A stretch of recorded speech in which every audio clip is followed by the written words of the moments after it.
Vicente Serrano, nos quedan algunos minutos para la reflexión. Lo que voy a hacer, vamos a intentar, voy a hablar un poco de los libros y vamos a abrir un pequeño espacio para las preguntas, si le parece a mis productores. Hay dos libros que son muy importantes, de estos libros que quiero hablar hoy. Primero que nada, el libro que quería sacar primero, es el libro que también está escrito, digamos, en la década de los 90, que es el caso de La invención del poder de Federico Campbell. Federico Campbell es un personaje muy inteligente, es un escritor que quizás ha sido subvaluado en México, que tiene una prosa exquisita, que ha escrito cosas como Transpeninsular. Hace un estudioso, por ejemplo, de aquel escritor siciliano Ciacia, que analizó, por ejemplo, el tema de las mafias. De hecho, hay una frase en una de las entrevistas de Federico Campbell, cuando él analizaba y estaba haciendo la investigación para este libro que se llama La invención del poder. Sciascia le advirtió que la mafia es un constructo totalmente italiano, es un constructo totalmente siciliano. Entonces, Sciascia, cuando vio cómo el sujeto, porque todo está conectado, no sé si ustedes se den cuenta, se da cuenta, Sciascia, que el mundo se estaba sicilianizando, ¿no? Era que las mafias italianas se estaban convirtiendo en réplicas en todos los lugares del mundo, y estaban convirtiendo estos códigos mafiosos en referentes de cómo manejar la corrupción y el crimen a través de todo el mundo. Federico Campbell lo estudió, pero a la vez Federico Campbell, pues, tengo que decir que era un tipo medio cioranesco, esto es, estaba bañado digamos, de un pesimismo que se acentuó antes de su muerte. Creo que muere después de que gana Peña Nieto. Federico Campbell pensó que íbamos hacia una regresión. En este libro, La invención del poder, se preguntaba, por ejemplo, hay capítulos muy interesantes como los zorros llegan al poder, ¿no? Porque son los zorros los que nos gobiernan. Porque en aquel entonces, cuando era un tema de pura cultura priista, él se preguntaba estos mecanismos de los cuales se construye el poder y construían los priistas, ¿no? Esta omerta, digamos, que se fue fracturando de a poco. La omerta, ustedes ya saben qué es. Es un código de silencio que establecieron los mafiosos, so pena de muerte. Entonces, obviamente, aquí en la invención del poder, él empieza a preguntarse, ¿no?, sobre estos mecanismos, en los cuales surge básicamente la pregunta de dónde se inventa el poder, cómo se sufrutó el poder. Después tendría él la reunión de tres libros muy interesantes que tienen que ver con la invención del poder, y que tienen los otros libros que les voy a buscar y se los voy a pasar en el link para que se den una idea. Pero en particularmente, la invención del poder, él se preguntaba, ¿no? Él decía, por ejemplo, que en uno de los capítulos que la mediocridad de López Portillo y de Echeverría era conmovedora. Yo escribí un ensayo, si gustan buscarlo, el ensayo está sin embargo, se llama Ensayo sobre la invención del poder, donde amplió un poco el tema de Federico Campbell. Y él decía que Echeverría y López Portillo eran básicamente personas que eran de una mediocridad conmovedora, pues eran tipos muy mediocres. En la generalidad de la política mexicana, y atenidos a lo que dice Federico Campbell, básicamente esta circunstancia de ver, ¿no?, al hombre de poder, porque Federico Campbell lo miraba de cierta manera con ciertos dejo de repugnancia, pero con fascinación. Entonces, esta fascinación y este disgusto que le causaba a la gente de poder a Federico Campbell, pues lo tradujo en literatura.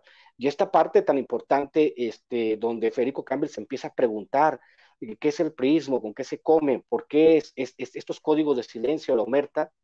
Y también tenemos la otra parte, tenemos el otro libro, y les voy a decir por qué es tan importante el otro libro de mexicanidad y esquizofrenia de Agustín Basabe, que les digo que es un ensayista excelso. Agustín Basabe decía que a través de sus viajes al exterior, en Latinoamérica, le sorprendía mucho una circunstancia única, y esta circunstancia única era este, eh, se hablaba con mucha reverencia de la Constitución, del poder, vamos, que no es una característica única de los mexicanos hablar con mucha reverencia de la Constitución, de las leyes. Él decía que esto es un signo de esquizofrenia. Hay que ser esquizofrénico para hablar con tanta reverencia. Lo hemos visto esta semana con el caso que está de moda, con Anaya, porque este es el punto con el que quiero cerrar esta pequeña reflexión. Llegamos a este punto. Anaya es un esquizofrénico por las condiciones por las condiciones en las cuales él defiende todo el fraude que hizo y toda la trampa y todo el tráfico de influencias. Eh, este, Agustín Basabe en Mexicanidad y Esquizofrenia habla de nosotros los mexicanos como seres bifrontes. Nos llama, de hecho, inventa un neologismo que se llama mexicano, que habla de Jano, el dios de las dos caras. Los mexicanos vivimos esta dualidad, esta circunstancia tan extraña que nos dice que vivimos los mexicanos en esta extraña dualidad y que estas formas esquizofrénicas de representarse a sí mismo son fruto de esta dualidad entre lo bueno y lo malo, entre lo normal y lo esquizofrénico. Entonces, por eso yo a ustedes en este público, ya para cerrar esta pequeña reflexión de este domingo, los invito a que entiendan o que compren este par de libros. Si entiende usted lo que sucede en la invención del poder y entienden lo que sucede en mexicanidad y esquizofrenia, me imagino que ustedes van a salir fortalecidos, aunque claro está, Agustín Basabe tiene sus críticos más que Federico Campbell. Pero si ustedes entienden esta parte de cómo se construye el pensamiento del mexicano a través de estos rasgos corruptores, esquizofrénicos, descubrirán, se verán reflejados a estos personajes que ahora están intentando un triple salto mortal con un giro de 180 grados para defender a Naya. Y eso es una concepción, digamos, muy esquizofrénica. Si ve usted el libro que no pierde actualidad de Federico Campbell, La invención del poder, descubrirán ustedes a través de estos dos libros este entendimiento de la circunstancia mexicana a través de dos ensayistas geniales como son Federico Campbell y como es Agustín Basabe. Ahora me gustaría que si hay alguna respuesta, una pregunta del público, porque nos queda poco en el programa, me gustaría que nos preguntaran algo y con todo gusto les voy a contestar. Les agradezco mucho que se hayan tomado tiempo para, sobre todo en domingo, yo veo, ya ver que este domingo están haciendo la carne asada, están preparando todo y se están tomando el tiempo de hablar con nosotros, de estar aquí, de tener un espacio en este domingo a la tarde, que digo que es un horario, a mí me gusta el horario, me gusta mucho el horario de saludos hasta Fullerton. Ah, Fullerton, ahí vivía cerca yo, ahí vivía cerca yo. Para las personas que estén interesadas en hacer un comentario, alguna pregunta, nos quedan tres minutos de programa y me gustaría que si alguien tiene alguna pregunta, si mis productores me pueden mandar una pregunta muy interesante. Yo leí Pretexto de Federico Campbell y tanto la estructura del libro como el personaje tiene un desdoblamiento justo que raya en la esquizofrenia, una novela experimental.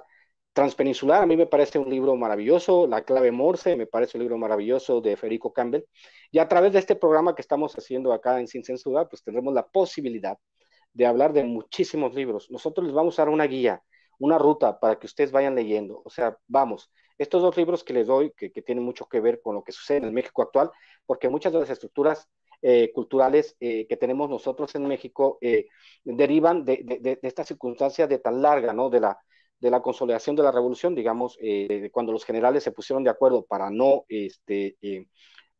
terminar con las elecciones a balazos, hasta los cachorros de la revolución, y pues llegamos hasta los tecnócratas, después los tecnócratas, pues llegan los neoliberales, que son los que acaban con este país e intentan venderlo en pedazos, ¿no? Entonces, señores, les agradezco muchísimo el que hayan estado con nosotros, los invito a que compartan este programa desde el principio, que sepan que este va a ser un espacio seguro los fines de semana, y pues manden sus apoyos, manden sus superchats, manden sus corazones peñaletistas, les voy a mandar. Sigan mi canal, Ramiro Padilla Tondo. El lunes tendremos un enlace con Miguel Martín, estaremos hablando de la novela de Pedro Páramo. El miércoles tendremos a través de mi canal y del canal del profesor López Almejo, tendremos una entrevista con Paco Ignacio Taibo para hablar de los libros que está exponiendo el Fondo de Cultura Económica en México, que es una maravilla la colección que está haciendo, acercar estos libros a muy bajo precio a las personas para que sigan despertando esta curiosidad lectora.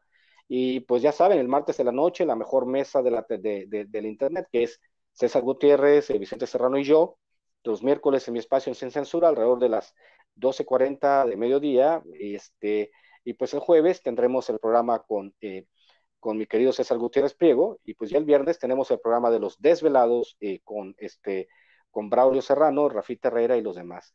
Les agradezco mucho el que se hayan tomado tiempo de estar con nosotros, y nos vemos el próximo domingo. El próximo domingo les tendré una sorpresa, tendré un intelectual, un lingüista, una persona muy inteligente que queremos atraer al espacio sin censura, y se darán cuenta por qué lo digo. El tipo habla 5 idiomas, es un tipo muy inteligente y tiene muchas cosas que aportar en este país, ¿no?